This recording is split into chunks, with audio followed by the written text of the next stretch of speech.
আপনি কি জানেন এমন এক ব্রত আছে যা মায়ের চোখের জলকে আশীর্বাদ পরিণত হয়?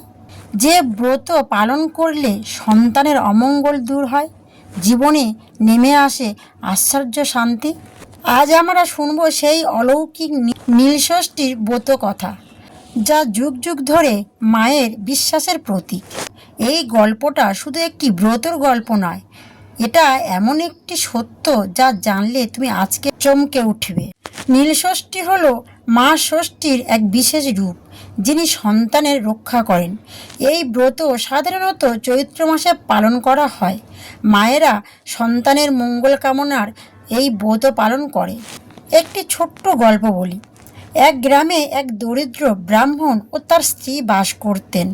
তাদের একমাত্র সন্তান ছিল, যাকে তারা প্রাণের চেয়েও বেশি ভালোবাসতেন। কিন্তু ভাগ্যর নিয়ম খেলায় সেই সন্তান বারবার অসুস্থ হয়ে পড়তো, আর মা দিন রাত কেঁদে ভগবানের কাছে প্রার্থনা করতেন, হে মহাষষ্ঠী, আমার সন্তানকে রক্ষা করো। একদিন এক বৃদ্ধা এসে বললেন, মা, তুমি কি নীলষষ্ঠী ব্রত করো? মা বললেন, না, আমি জানি না এই ব্রত সম্পর্ক। তখন বৃদ্ধা বললেন, এই ব্রত করলে মা ষষ্ঠী তোমার সন্তানের সব অমঙ্গল দূর করবেন। বৃদ্ধার কথা শুনে সেই মা নিষ্ঠার সাথে নীলষষ্ঠীর ব্রত শুরু করলেন।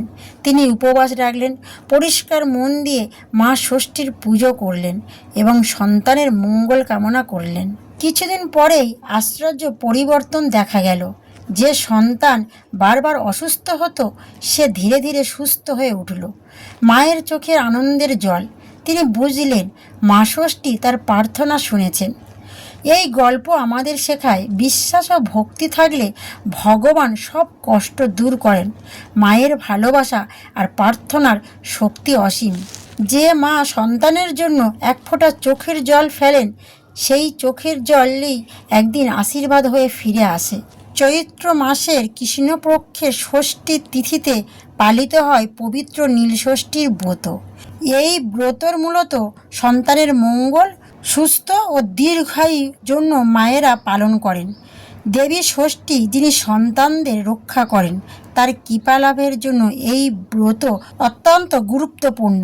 তাই আসুন আমরা সবাই বিশ্বাস রাখি, মা ষষ্ঠীর কৃপায় আমাদের জীবন হোক সুখময় ও শান্তিময়। বন্ধুরা, নীলষষ্ঠীর ব্রত শুধুমাত্র একটি রীতি নয়, এটি একজন মায়ের অটুট বিশ্বাস ও ভালোবাসার প্রতীক। যে মা ভক্তি ভরে এই ব্রত পালন করেন, দেবী ষষ্ঠী তার সন্তানের উপর সর্বদা কৃপা রাখেন। যদি আপনি আপনার সন্তানের মঙ্গল চান, তাহলে নীলষষ্ঠীর ব্রত কথা শেয়ার করুন আর লিখুন, জয় মা ষষ্ঠী।